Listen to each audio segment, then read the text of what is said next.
The photograph was taken at 3:07 p.m. Two girls, age 12, stood on either side of a figure whose face needed no introduction. Mickey Mouse. A costume character at the most magical place on earth, his oversized arms wrapped gently around each twin's shoulder. Their blonde hair was tied back with matching yellow ribbons, sunlight catching the sparkles on their shirts. Their eyes gleamed. They were smiling. Behind the lens stood their mother, Fernanda Chen, nervous, exhausted, but proud. It had taken 3 years of late shifts, no holidays, and more sacrifice than anyone around her would ever know to afford this moment. Her daughter's first trip to Disneyland, their 12th birthday. What Fernanda didn't know, what no one could have imagined, was that this photo would be the last record of them alive. In less than 10 minutes, Mariana and Liliana Chen would vanish into thin air, right in the middle of a crowded park, with no struggle, no scream, and no goodbye. The summer of 1985 was one of the hottest on record in Southern California. The kind of heat that made asphalt shimmer, ice cream melt mid-cone, and families dream of one place, Disneyland. Fernanda had arrived early that morning, clutching paper tickets and a laminated map, her daughters skipping ahead in matching overalls and white sneakers. They looked like something out of a catalog. Pink, glittery T-shirts, smiles too big for their faces, and the unmistakable excitement of children who believed they were about to step into a fairy tale. Fernanda had immigrated to the U.S. 3 years earlier from Guangzhou, China. A factory fire had taken her husband and nearly everything they owned. California was supposed to be a new start, a place to rebuild. She worked nights at a textile mill and cleaned motel rooms during the day. Her one dream was to give her daughters a real childhood, one filled with memories they wouldn't have to survive. So she picked Disneyland, a symbol of joy, of safety, of the American dream wrapped in music and parades. They spent the morning in Fantasyland riding the carousel, giggling through It's a Small World. By noon, they were at Adventureland, eating frozen lemonades. And by mid-afternoon, they were walking through Tomorrowland when they saw him. Mickey. Not just a statue, not a poster. The real thing. Or so it seemed. He was animated, playful, twirling in circles, miming big waves, leaning down to tousle a child's hair. The heat didn't seem to bother him. His gloves were pristine white, albeit oddly long at the fingertips. His suit slightly faded. But to two 12-year-old girls, it didn't matter. "Mama," Mariana squealed, "take our picture." Fernanda smiled, already raising the camera. She didn't think twice. She never would have. Mariana darted forward and grabbed Mickey's gloved hand. Liliana, quieter, more reserved, hung back, then followed. Fernanda lifted the camera. Snap, snap, snap. 3 shots in quick succession. Then, with an apologetic glance, she whispered, "Wait here. Mama needs the restroom." It was less than 100 feet away. She turned her back for 2 minutes. When she returned, they were gone. At first, she thought she had the wrong spot. The bench, the popcorn stand, the souvenir cart. Maybe they'd gone to follow another character, a nearby shop, a ride queue. It wasn't until a minute passed, then another, and another, that the realization began to claw at her. She ran in circles, calling out their names. "Mariana! Liliana!" No answer. No footsteps. No screams. By 3:17 p.m., 10 minutes after the photo, she approached the nearest Disney employee. Security was alerted.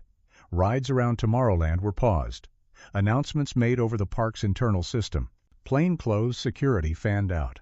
It should have worked, but it didn't. Disneyland in 1985 didn't have what we have now. No facial recognition. No real-time camera feeds. Surveillance footage existed but was limited to grainy, fixed-angle film reels, not even VHS in many zones. The park didn't record sound. Costumed characters weren't required to check in every 10 minutes. And worst of all, hundreds of Mickey suits were in circulation.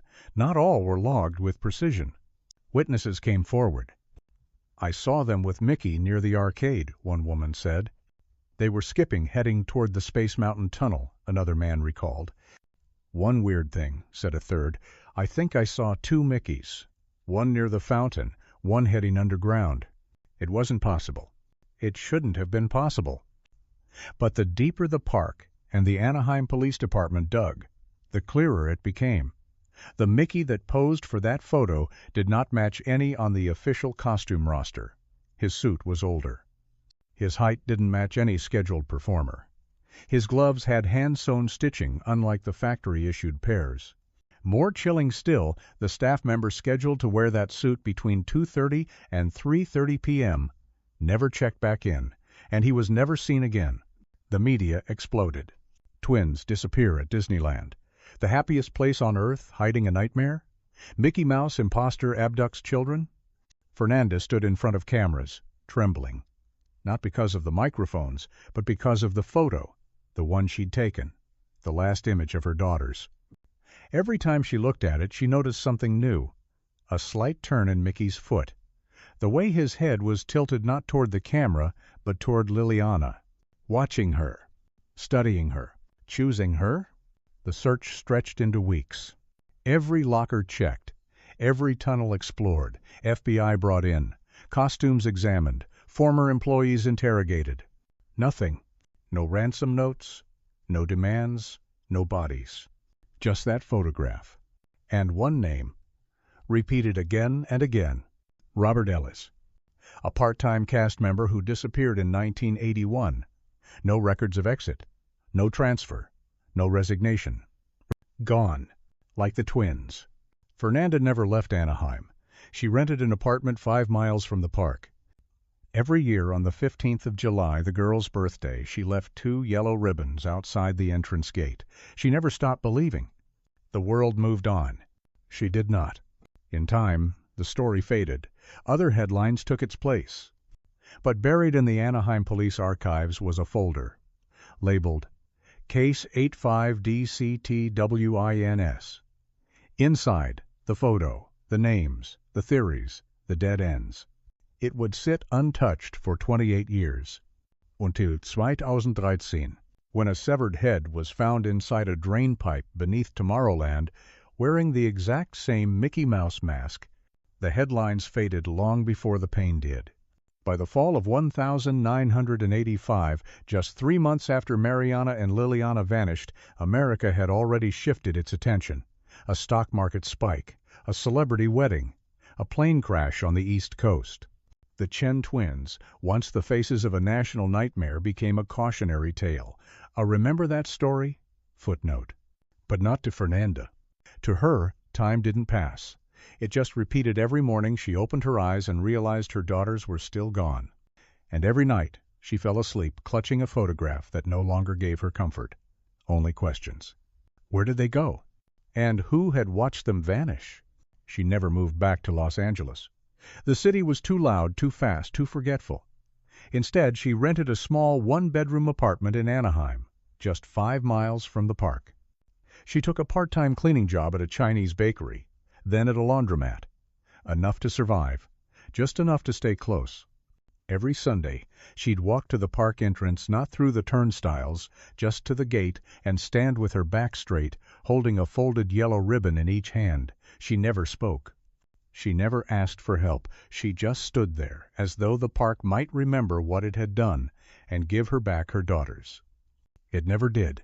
Detectives followed every lead in the first 6 months. They interrogated over 100 Disney employees.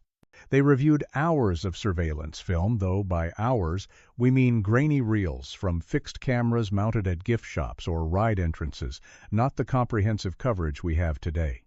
Nothing. There was no footage of the girls exiting the park. No image of Mickey outside his usual zones. No cast member had checked out the suit with the stitched fingertips. No fingerprints were found. No eyewitness account was consistent beyond the first 2 minutes. And then, silence. The case went cold. In January 1986, it was formally labeled Inactive Pending New Evidence. The Disneyland Corporation issued a statement that winter, "We continue to cooperate fully with local authorities. Our thoughts are with the Chen family. Disneyland is committed to guest safety above all."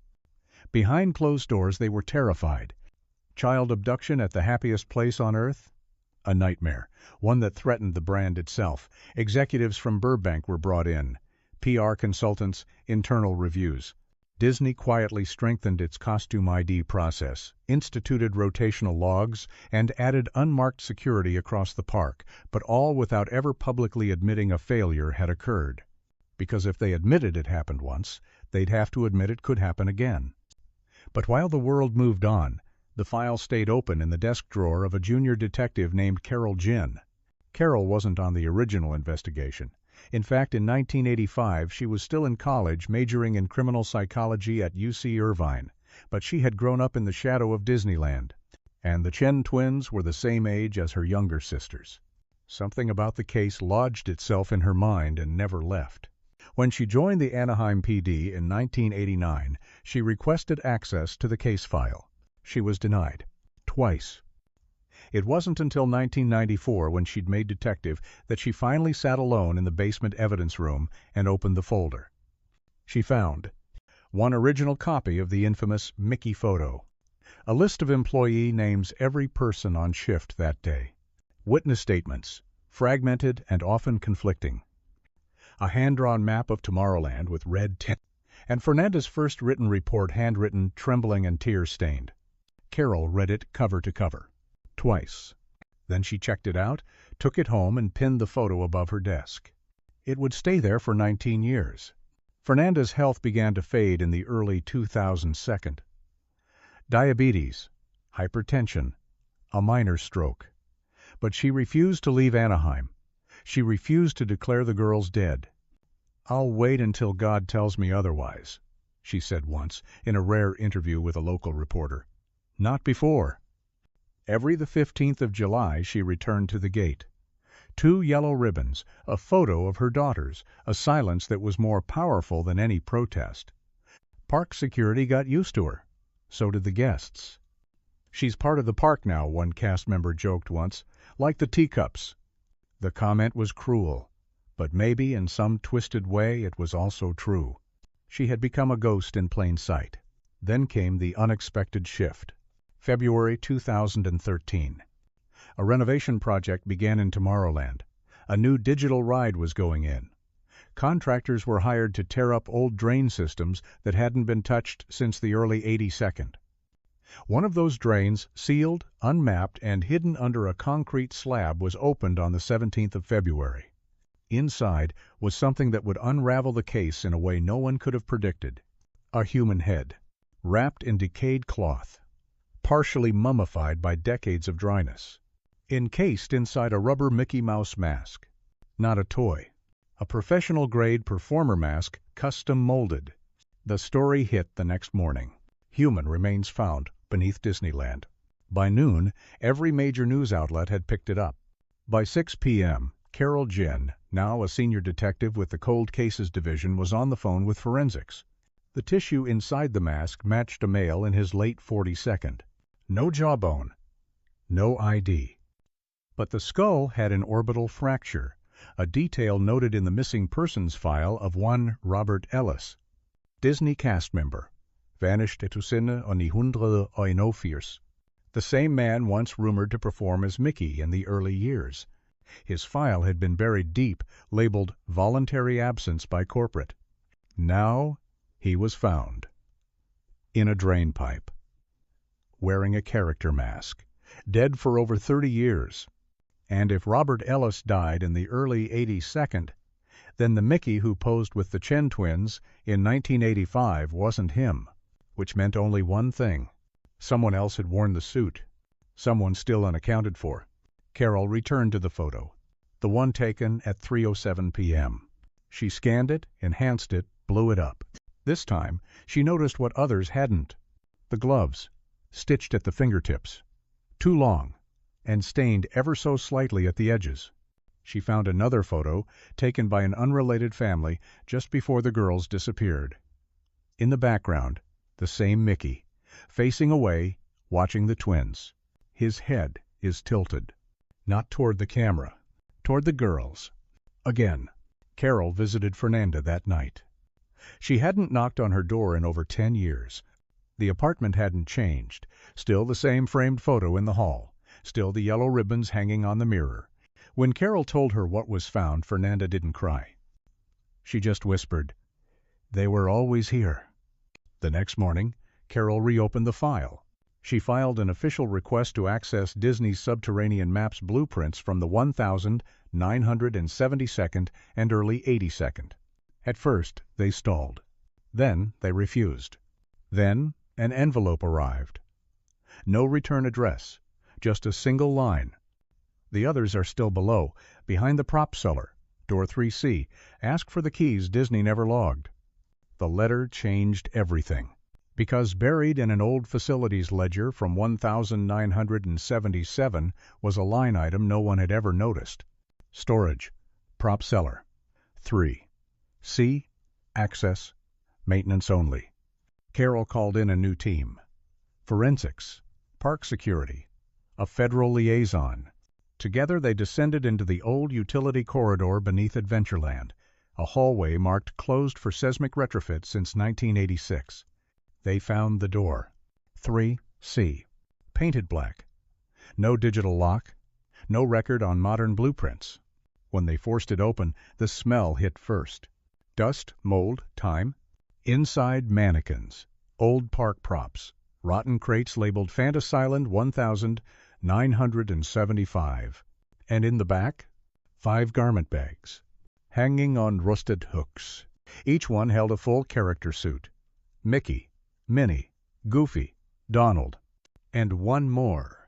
A Mickey variant with wider eyes, longer arms, and discolored fur. It didn't belong to any known character line. It wasn't meant to be worn on stage. It was meant to blend in and disappear. Forensics tested the suit. In the lining they found human hair, bone fragment. Partial molar. DNA confirmed what Fernanda had waited 28 years to know. Liliana Chen had been inside that suit. Not alive. Not buried. Just hidden. But Mariana was still missing. And the photo? Still smiling. Still waiting. Still, the only proof that the girls ever existed. It was supposed to be a routine renovation. Disneyland's Tomorrowland, once the futuristic crown jewel of the park, had started to feel dated. Corporate wanted upgrades, sleeker attractions, cleaner lines, a new kind of magic. And so, in early February of 2013, construction crews arrived after dark, long after the last family had exited through the gates. They weren't there for show rides. Their job was far more invisible. Underground. A maze of tunnels runs beneath Disneyland. Some are known: utility corridors, maintenance shafts, old cast break rooms. But others are forgotten. Lost beneath decades of expansion, sealed off, left off maps. Concrete crypts built for yesterday's vision of tomorrow. One such tunnel lay directly beneath the western quadrant of Tomorrowland, under what used to be the original Rocket Jet's platform. It had been capped with concrete in the mid-82nd, shortly after an electrical fire shorted several service panels. For nearly 30 years, no one had touched it. Until the 17th of February, 2013, the call came in just after midnight. The worker's voice shook. "We found something. Human." Anaheim police responded within 20 minutes. By 1:14 a.m., the entire quadrant had been sealed. What they found was wedged inside a rusted drainage channel at the far end of the corridor. It had been protected, ironically, by the very neglect that had buried it. Years of dry air and concrete insulation had preserved the remains in a kind of natural stasis. Inside the drain was a severed human head, encased in cloth, wrapped in latex, and buried beneath a full-sized Mickey Mouse character mask. It wasn't a toy. It wasn't a souvenir. It was park, issued, custom molded, professional grade, the kind only used by cast performers. The latex had fused to the skull over time, preserving it like a grotesque death mask. But the most chilling part wasn't the mask. It was what was missing. New jawbone, new ID tag, new notes. Just one fractured orbital bone, and a mystery that had waited 28 years to speak. Detective Carol Jin was woken by a call from the forensics unit at 3:08 a.m. She didn't hesitate. By dawn, she was standing at the edge of the tunnel, staring down at the evidence bagged inside a portable cooler. The Mickey mask was unmistakable, but something about it was wrong. Too old, too worn. The gloves still attached were stained at the fingertips, with seams frayed in a pattern she had seen before. A pattern stitched into a photo she had memorized decades ago. The medical examiner's preliminary analysis gave an age range. Male, late 42nd. Cause of death? Undetermined, due to the lack of soft tissue. But the orbital socket showed signs of healed trauma, a fracture that had been recorded in exactly one missing persons file. Robert Ellis, Disneyland cast member, disappeared in 1981, last seen wearing a Mickey Mouse costume. His file had been buried for years. Corporate had marked it voluntary disappearance.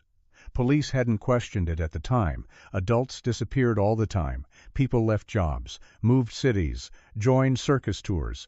No foul play was ever suspected. Until now. If the head in the drain belonged to Ellis, and all signs pointed that way, then one conclusion became terrifyingly clear. Robert Ellis didn't abduct the Chen twins. He died before they vanished, which meant someone else wore the suit. Someone else lured the girls. Someone who knew exactly how to disappear. Disney's internal security division was brought in. Quietly, discreetly, no uniforms, no press. The public only knew that a maintenance-related discovery had delayed construction. Privately, the investigation reignited. Police combed through archives. They reviewed Ellis's employment history, his background, his final shifts. He was clean. No priors, no psychiatric flags. He had been punctual, quiet, respected, and then gone. Forensics scanned the mask again, embedded in the inner fabric human tissue. Partial DNA. Male, a match to Ellis. There was no doubt. But the question remained, who killed him? And why was he buried under Tomorrowland? Carol returned to the photo. The one taken at 3:07 p.m. on the 15th of July, 1985. Mariana and Liliana. Yellow ribbons, denim overalls. Mickey Mouse, arms draped around their shoulders. She zoomed in. The gloves again. Wrong. Stitched at the fingertips, just like the mask found underground. But Ellis disappeared in 1981, which meant someone else was wearing his gloves, his mask, his face. Carol requested access to Disney's costume archives. They pushed back. Too old. No digital records. Too much turnover. But one veteran costumer, Rita Donnelly, 62 years old, retired in 2003, agreed to meet. They sat in a diner near Garden Grove. Carol slid the photo across the table. Rita stared. "That's not our suit," she said. "Are you sure?" "Positive. The eyes are wider. The gloves aren't standard. That's not one of ours." She paused. "But it looks like one of the test builds." "Test builds?" In the late 72nd, they experimented with alternate materials. Lighter fabric, cheaper foam. Some prototypes never made it to the floor. Carol's pulse quickened. "What happened to them?" Rita shrugged. "They were supposed to be destroyed. And—" The forensic pathologist called 3 days later. There was something new. Inside the nasal cavity of the skull, tucked into dry sinus tissue, was a sliver of paper, roughly torn. Likely inhaled moments before death. They carefully extracted it. Typed lettering. Smudged. Only 2 words were legible. "The tunnels." Carol called in a map expert from the Orange County Records Office. They unearthed blueprints from 1,974 hand-drawn, faded, water-stained. And there in fine red pencil was a section labeled Sub-Utility Access Prop Cellar 3C. She remembered the anonymous letter. The others are still below, behind the old prop cellar, door 3C. It wasn't a hoax. It was a direction. The 5th of March, 2013. Accompanied by 2 forensic techs, 1 armed officer, and a representative from Disney Security, Carol entered the sub-level corridor beneath Adventureland. It was dark, choked with dust. Aged insulation hung like cobwebs. And at the end of the corridor, a door, painted black, unlabeled. Carol knocked once, then pushed. It groaned open. What lay beyond was not on any map. A room, 20 feet wide. Concrete floor. Crates rotting in the corners. Dusty mannequins in half-torn costumes. Labels marked Fantasy-Island 1975. Haunted Mansion Alt Props. But in the back, hanging on oxidized pipe, were 5 garment bags. They were tagged with faded slips. Inside, full character suits. Donald, Goofy, Minnie, Mickey, and then another. Not tagged, not documented. A Mickey variant. Its face longer. Eyes exaggerated, fabric discolored. Carol stepped back. "This isn't a costume," she whispered. "It's a disguise." Forensics swabbed the inner lining. What they found would confirm Fernanda Chen's worst fears. Human hair. A partie al molar. Child-sized bone fragments. DNA returned within 72 hours. Liliana Chen. She had not been buried. She had not been taken far. She had been folded inside a suit meant to entertain. Carol stared at the evidence. At the suit. At the space where it had hung for decades, untouched. "This was never about one man," she said. "There's something else down here." As the team packed up to leave, one officer pointed toward a wall panel. It looked like a fuse box, but old. Rusted. Bolted shut. Carol grabbed a crowbar. Pried it loose. Behind the metal, a hollow cavity. A crawl space. And inside, wrapped in a Space Mountain t-shirt, was a child's femur. Carol didn't speak on the ride back. She just held the file folder tight against her chest. Inside it were 2 photographs. One taken in 1985. One taken in 2013. In both, the same gloves. The same fake smile. And the same silence behind the mask. In the days after the discovery of the hidden costume room, the park resumed its practiced silence. Official statements labeled it a historical storage site. Local news picked up on whispers, speculating on old rumors. But inside the Anaheim Police Department, no one was sleeping. Detective Carol Jin sat at her desk long past midnight, her wall covered in photos and floor plans. 2 faces stared back at her in every direction, Mariana and Liliana Chen, frozen in time. And just below them, a face she couldn't erase. Robert Ellis. His death hadn't just been brutal. It had been buried. Buried where only someone with a master key could go. Carol needed context, not from manuals or executives, but from someone who remembered the park before it became a kingdom, someone who knew its bones. That someone was Clyde Barlow. Clyde had worked security for Disneyland for nearly 30 years. Retired in 1997, lived alone in a small bungalow in Anaheim Hills with a dog named Truman and a garage full of old uniforms. He'd been there when the tunnels were first built, when sub-level access wasn't a liability but a feature. She found him on a Thursday morning, watering his porch plants in a faded Waltz Watchers sweatshirt. "You're looking for ghosts," he said before she even introduced herself. They sat in his garage. He poured coffee, black and bitter, into a chipped, goofy mug. Carol showed him the photo. The twins. Mickey. The gloves. He didn't flinch. "I've seen it before," he said. "When?" "Years ago. Back when the photo first went public, I told myself it was nothing, but deep down I knew." Knew what? Clyde leaned forward. "That suit's not park issue." He pointed to the stitching, the overlong ears, the discoloration around the eyes. "That's what we used to call a ghost suit." Carol frowned. "Meaning?" "Unauthorized. Rogue builds. Made off. Hours off books. Stitched together by crew who wanted their own mods. Some were for fun. Others," he trailed off. "Others were for access." Clyde explained how, in the late 72nd, the park's costume storage wasn't as tightly monitored. Back then, a determined employee could sneak a suit off-site, alter it, return it, or never return at all. He remembered one case in particular, a break-in. 1981. Someone had tampered with the vault in the West Storage Dock. A suit had gone missing, a Mickey suit. But there was no follow-up, no formal report. Because the next day, Robert Ellis disappeared. Carol's hand froze mid-note. "You were on shift that day?"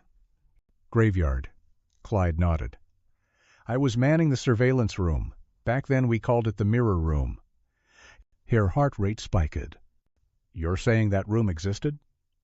"Oh, it was real," he said quietly, "and it wasn't just for watching." The mirror room, according to Clyde, had been designed during a brief experimental phase in the early 82nd. The idea: increase efficiency by observing guest behavior through mirrored surveillance glass placed throughout the park. But the tech was primitive. The budget ran dry, and the room was decommissioned before it was finished. Or so they claimed. Clyde said the room was never truly shut down. Maintenance crews still accessed it occasionally, mostly to shut off breakers or test unused circuits. But what chilled him was what he saw there. One night in the summer of 2081, it was 3:11 a.m. He'd been doing rounds when he noticed a flicker in camera feed number 7 Fantasyland corridor, east side. A Mickey. Not just walking, lurking. The timestamp didn't match any scheduled appearance, no crew was logged. And when Clyde switched views, the Mickey disappeared, only to reappear seconds later in another quadrant, one only accessible through the tunnels. Ghost Suit Mickey, they started calling it. Kids laughed. Security didn't. But when Clyde filed a concern with management, they told him to drop it. Too much was on the line, he said. Disney had just launched Epcot. Stocks were up. Any scandal could have tanked it. So they buried it. He paused. Then the Chen girls vanished. And I knew it was connected. Carol stared at him. "Why didn't you come forward?" "I did. In my own way. I left voicemails, wrote to a detective, never heard back, and after I retired I figured no one wanted the truth. I say." He stood slowly, walked to an old metal filing cabinet in the corner of the garage. He returned with a VHS tape. Label: the 14th of July, 1985. Prop access, Cam 9. He slid it across the table. "I took that from the archives the night before I retired. I was supposed to erase it, but something told me not to." Carol's hands trembled as she picked it up. "What's on it?" He looked at her, eyes sunken with age. Proof that Room Zero wasn't just a rumor, it was a practice. Back at the department, they transferred the tape. The footage was grainy, black and white, time-stamped, 2:58 a.m., the 15th of July. The camera overlooked a maintenance hallway deep beneath the park. Most of the footage was static, silence, occasional dust floating through the light. But at 3:06 a.m., exactly 12 hours before the twins disappeared movement, a figure entered the frame. Mickey Mouse. But not the cheerful, waving kind. This Mickey didn't perform. He stared directly at the camera, and then raised one hand, and waved. Slow, deliberate, intimate. Carol paused the frame, zoomed in. The gloves. Same seams, same fray pattern. It wasn't just a coincidence. This was premeditated. This was rehearsed. A few hours later, Carol returned to Clyde's house. He was sitting on the porch. "You were right," she told him. He didn't smile, just stared out at the trees. "I'm too old to matter now," he said, "but you're not." Bye. He stood and turned back inside. A few seconds later, he returned with a torn, yellowed park map. He unfolded it on the patio table. "Look at Quadrant 6B," he whispered. "Back when it was labeled Test Engineering, that's where it started." She traced the line with her finger. At the edge of the grid, barely legible. Sub-level RZ-01 emergency access only. Room 0. As Carol drove away, she couldn't shake one thought. What if the head in the drain wasn't just a body dump? What if it was a message? A warning. A grave marker from someone who'd seen too much and paid the price. And what if Ellis wasn't the first? What if he wasn't even the worst? That night, Carol filed her findings into the reopened case log. Label: Chen Case Disney, Code Indigo. Under Remarks, she typed only one line. The ghosts were real, and one of them is still walking. The map had no right to exist. Drawn in pencil on a folded napkin, it bore no official stamp, no legend, no coordinates. It was smeared, worn, and smelled faintly of engine oil. But Detective Carol Ginn knew exactly what it was the moment she unfolded it. Because, just like the photograph of the twins, this too was a relic of something no one wanted to admit. It had arrived that morning in a plain brown envelope, addressed not to the Anaheim Police Department, but to Carol herself. No return address. No signature. Just a note. You're looking in the wrong tunnels. Start where the music doesn't reach. M.G. M.G. It meant nothing at first. But as Carol smoothed the napkin out on her desk, she saw it, a crude sketch of the Disneyland sublevels. But this version was different than any blueprint the park had ever shared.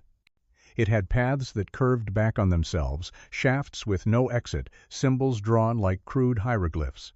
Most damning of all, it marked the location of something labeled RZ0 Alt and Dual, Room 0, Alternata, and, drawn in red ink, a small X beside it. Underneath, one word. Mariana. Carol stared at it for a long time. She thought of Clyde's words. The ghosts were real. She thought of the VHS footage, the Mickey that waved into the camera hours before the twins vanished. And then she thought of the gloves. They hadn't just been stitched by hand. They were stitched by someone who knew how to mimic the official ones, just close enough to pass, until it was too late. Whoever made this map had been down there. And now, they wanted her to go too. She ran the name MG through old employee rosters. Maintenance crews, costume designers, utility contractors. One name surfaced from the early 1982nd. Malcolm Greaves. He worked in sub-level construction and retrofitting for the park from 1978 to 1984. Quit abruptly after a psychological leave of absence. No formal HR report, no lawsuit, no details, but buried in his file one note from a former supervisor. Greaves expressed paranoia about surveillance and claimed a storage area was being repurposed for things it wasn't meant for. Advised medical leave. Employee terminated. Carol exhaled slowly. This man had seen something. She traced the return postmark to a small town just outside Bakersfield. That same afternoon, she was in her car, map on the passenger seat, GPS pointing toward a trailer park at the edge of an abandoned citrus farm. The place was silent. Wind moved through the dry grass like something alive. A rusted wind chime clinked above a mobile home door. Carol knocked. No answer. She knocked again. Finally, the door creaked open, and a man gaunt, hair thinning, eyes like burnt-out bulbs, stood staring at her. "I knew it would be you," he whispered. Malcolm Greaves wasn't crazy. He was scared. He didn't speak in riddles. He didn't babble about ghosts or Disney magic.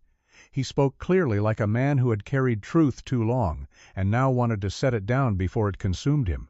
He remembered the tunnels. All of them. Especially the ones not on any plan. "We weren't supposed to dig that far," he said, "but someone kept adjusting the specs." "Who?" Carol asked. Malcolm shook his head. "They used code names, never met face to face. But the access codes they gave us, they weren't Disney's, they were federal." Carol blinked. "Phil." He shrugged. "All I know is, we were ordered to build a sub-level beneath sub-level 3. A place with no public entrance, no elevator, just a ladder. Everything was concrete, no decor, no cameras." "And you built it?" "No," Malcolm said, voice cracking. "I sealed it." He pulled a folder from a dusty filing cabinet in the corner of his trailer. Inside, old blueprints, personal notes, hand-drawn diagrams. He pointed to one dated May 1981. It showed a tunnel connecting the back of the now-defunct Carousel of Progress ride to a small chamber labeled RZ01 Alt, a chamber that didn't appear in any official record. "You said it was sealed," Carol said. "It was," he replied, "but not by me. By someone who came after." "Dennis LaRue?" Malcolm flinched. "I never met him, but we saw his name, once, on a clipboard. We joked about him, said he was the kind of guy who never left once he got below ground. Carol leaned in. What else? There were rumors that some of the costume staff were pulling double shifts, that they were running drills with children in the tunnels. Carol's blood turned to ice. What kind of drills? They called it familiarization, teaching kids how to feel comfortable with the mascots in private spaces. She stood. I need to see it. Show me where it is. End of chapter. He nodded slowly, but his hands were shaking. They returned to Anaheim that night. Malcolm wore an old maintenance badge on a lanyard. He remembered every back door, every keypad override, every hallway hidden behind signage. By midnight, they were beneath the park. No one followed. Malcolm led Carol down a service ramp behind the now decommissioned Starcade building. Behind a false wall, there was an access shaft with iron rungs descending into darkness. He turned to her. I never came back down here, he whispered. Not after what I heard. What did you hear? He didn't answer, just started climbing. The chamber was, as he described, cold, silent, windowless. A metal door sealed with 4 bolts.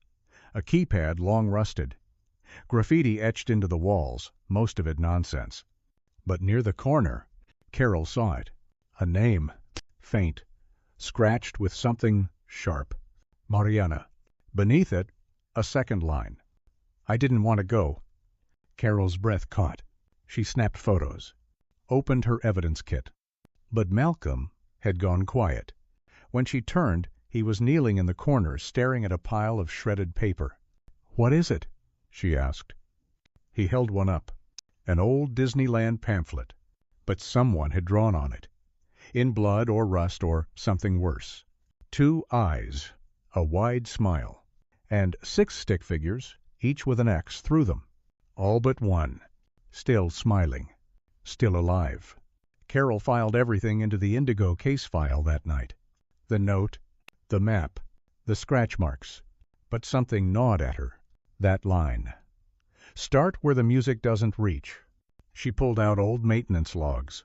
Checked wiring blueprints. There was one section beneath Fantasyland that had no speaker access. A dead zone. Sound couldn't travel there. No audio loops. No themed music. It was just quiet. Exactly the kind of place you'd build if you didn't want anyone to hear the screaming. Carol requested seismic scans of that quadrant. The results came back 48 hours later. Beneath the ride infrastructure, hidden below even the cast utility paths, was a hollow chamber, roughly 15 x 20 feet. No marked entrance. No ventilation. No records. She returned to Malcolm, but when she arrived at the trailer park, it was empty. No note. No neighbors. Just the wind chime. And on the ground by the mailbox, the folded napkin map, marked now with one final word. Run. Carol didn't run. She called the team. Requested a full excavation order. But before they could break ground, she received a letter. Typed. Unsigned. Stop digging. You won't like what you find. There's a reason the tunnels were sealed. And the map you hold was never supposed to leave. But the map was out. The name had been scratched into concrete. And the lie was coming undone. One layer at a time. The ghosts of Echo Point. The rumor was always the same. They said that sometimes late at night, beneath the Fantasyland concourse, if you stood still long enough, you could hear a child's voice call your name. Whisper it. Then nothing. Just air moving through sealed concrete. For decades, maintenance crews dismissed it as pipe echoes or old air vents moaning from pressure. But they gave it a name. Echo Point. It wasn't on any map. It was something they passed down, a place you didn't go alone. Because if you did, you might not come back the same. Carol Ginn didn't believe in ghost stories, but she believed in patterns. And when 3 different contractors, none of whom had ever met, marked the same unlisted quadrant of the park with the same warning, that wasn't folklore. That was a footprint. The floor plans told part of the story. Echo Point sat beneath the original 1,955 Peter Pan, ride that had gone through 7 major overhauls but kept the same foundational track and support beams. which meant beneath all the fiberglass skies and pirate ships lay untouched crawl space. Somewhere no tourist had ever been, no character had ever danced. Just darkness. The key came from Clyde Harris, the veteran security guard who'd first mentioned the phrase "echo point" in his interview weeks earlier. At the time, Carol had filed it away, assuming it was just a term of convenience. But after Malcolm Greaves vanished, after the napkin map reappeared at her office again, this time torn in half, she called Clyde back in. "You said there was a place the other guards avoided. Something about a voice." He nodded slowly. "We didn't go near there after midnight. Place was always colder. Radios would crackle when you passed the bulkhead." "Where exactly was it?" He looked away. "You don't want to go there." "I have to." Echo Point was accessed through a defunct lift shaft behind the It's a Small World mechanical room. The original elevator had been decommissioned in 1978 after a series of electrical failures. But the access hatch remained, 2 levels below the known sublevels, beyond the reach of park Wi-Fi, beyond the cameras. Carol descended with a flashlight, a digital recorder, and a park-issued schematic that ended exactly 60 feet too early. The crawl space was tighter than she expected, barely wide enough for her to shuffle sideways, ducking beneath decades-old pipes. Dust clung to everything. There was no music, no lights, only the hum of her own breath against the walls. Then she found it. A crawl duct sealed with a welded grate. She forced it open with a crowbar. Beyond it, a hollow chamber roughly the size of a 2-car garage. And in the center, bolted to the floor, was a rusted steel chair. Carol's hand trembled. She approached, shining the beam across the walls. They were covered in drawings, childlike, crude, done in marker or charcoal. Stick figures holding hands. One labeled M, one labeled L, then others crossed out. And at the far end, a drawing of Mickey Mouse. But the smile was jagged. The eyes were hollowed out. And above it, in block letters, "He watched me sleep." Carol crouched beside the chair. Dried straps hung from each armrest. Beneath the chair, a bucket, empty but stained. Her stomach turned. And then she noticed something else. A small metal panel in the wall, nearly flush with the concrete. She pried it loose. Inside was a cassette tape, labeled in faded marker. Voice test number 4B. She pocketed it. Back above ground, she rushed the tape to the audio lab. An old technician one who'd worked with analog playback before the digital shift hooked it to a deck. Static. Then a child's voice. "I'm Mariana," it said softly. Pausa. "I want to go home now." Then silence. And then a man's voice. Distorted, calm, detached. "We can't go home yet. Let's practice again." Then, looping, the same sentence again. And again, like a training drill. Carol stared at the tape. This wasn't evidence of torture. It was evidence of conditioning. Someone had been rehearsing with the girls, making them repeat phrases, breaking them down. Echo Point wasn't just a hiding place. It was a reprogramming room. She requested dental records be cross-checked against the trace DNA collected from the chair straps. It matched Liliana, not Mariana, which meant Mariana had never sat there. But Liliana had. For how long, no one knew. The next lead came from the most unexpected place, a retired electrician named George Malloy, who had worked the Disneyland circuit board upgrade in 1986. He heard about the reopened case on the news, and he reached out with a claim that changed everything. He said there was a forgotten breaker box behind Fantasyland labeled Zone Indigo. The zone didn't exist anymore, but the breakers still had juice. They powered one thing, and one thing only, an underground spotlight, pointing directly at Echo Point. Carol followed the wiring diagram back into the sublevels. This time she brought a forensic team. They brought floodlights. And this time they found something they hadn't seen before. A crack in the wall, barely a sliver, sealed with patchwork cement. They chipped it open, and inside was a crawl tunnel, no more than 3 feet tall. They followed it in silence. At the end was a trap door. Carol's gloved fingers brushed the rusted handle, and when she pulled it up, she screamed. Inside was a small box, lined with foam, and resting inside, a child's sneaker, size 3, faded pink, with a sparkly M drawn in silver pen, for Mariana.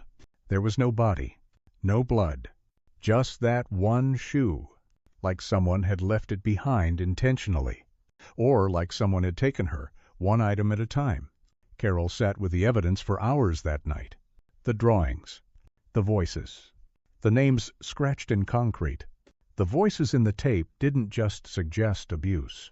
They suggested process, planning, a routine, which meant whoever had done this had done it before.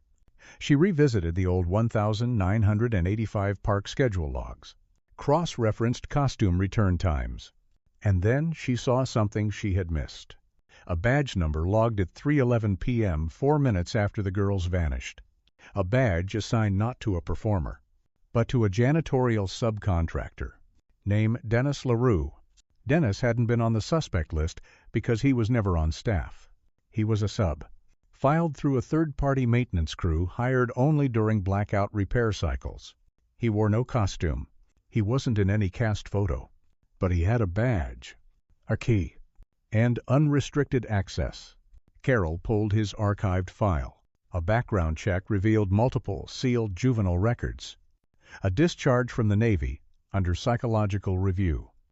A long history of moving from town to town under aliases. And one chilling detail. His work log showed 3 consecutive shifts in July 1985, including the 15th of July, the day the twins vanished. Echo Point had given them the voice, the shoe, the drawings. Now it gave them the suspect, and behind him more tunnels, more doors, and the possibility that the darkest room hadn't been found yet. Indigo files. The file wasn't supposed to exist, not on record, not in any police archive, and certainly not in the storage facility off Harbor Boulevard where old ride manuals, decommissioned animatronics, and broken parade floats were left to rot. But on the 29th of April, 2013, tucked inside a crumbling steel filing cabinet marked Payroll 1983-1987, Carol Ginn found it. A box, unlabeled, wrapped in a garbage bag and sealed with duct tape. Inside were folders stamped with one word in faded purple ink. Indigo. She wore gloves. The papers inside were yellowed, many water-damaged, some almost illegible, but the structure was clear. Each tabbed section contained a profile, not of staff, not of guests, but of incidents, 12 of them, between 1,974 and 1,986. The first was dated the 3rd of August, 1,974.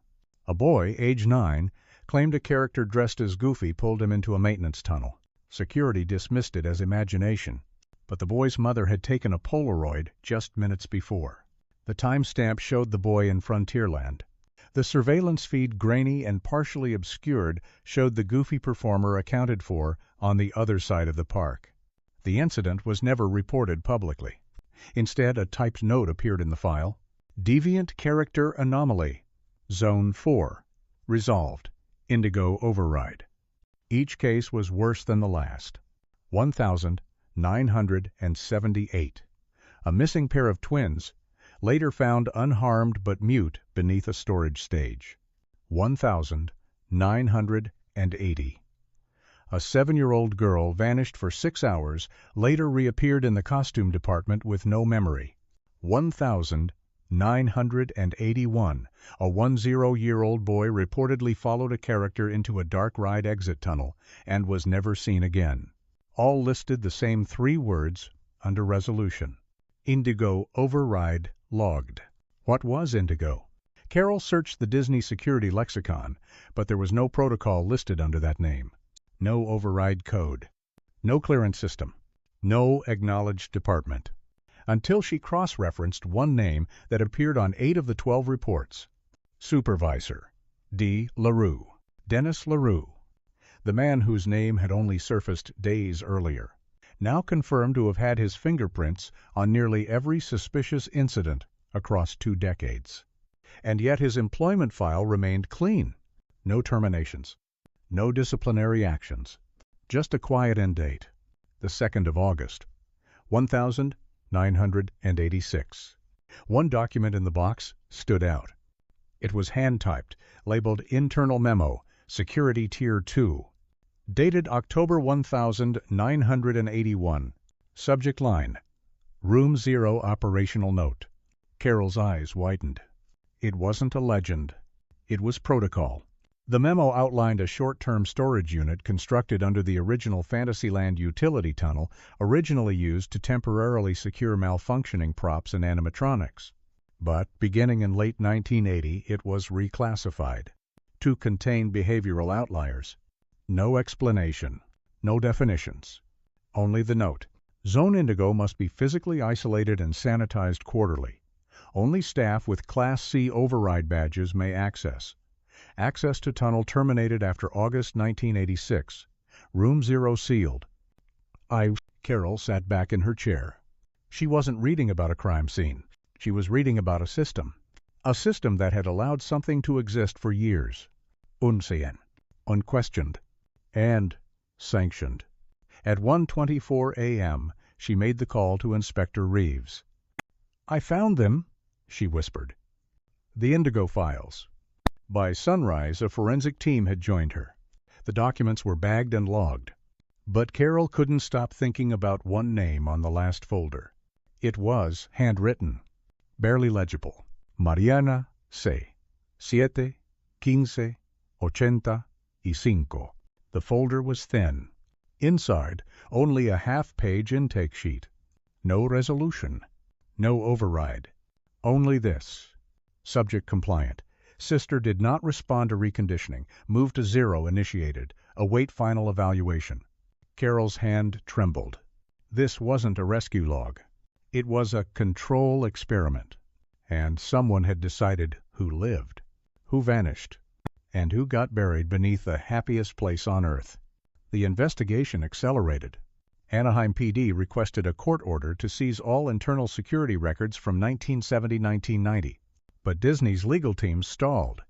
Documents were missing, boxes accidentally destroyed. Only one department still had archived digital backups, Facilities Engineering.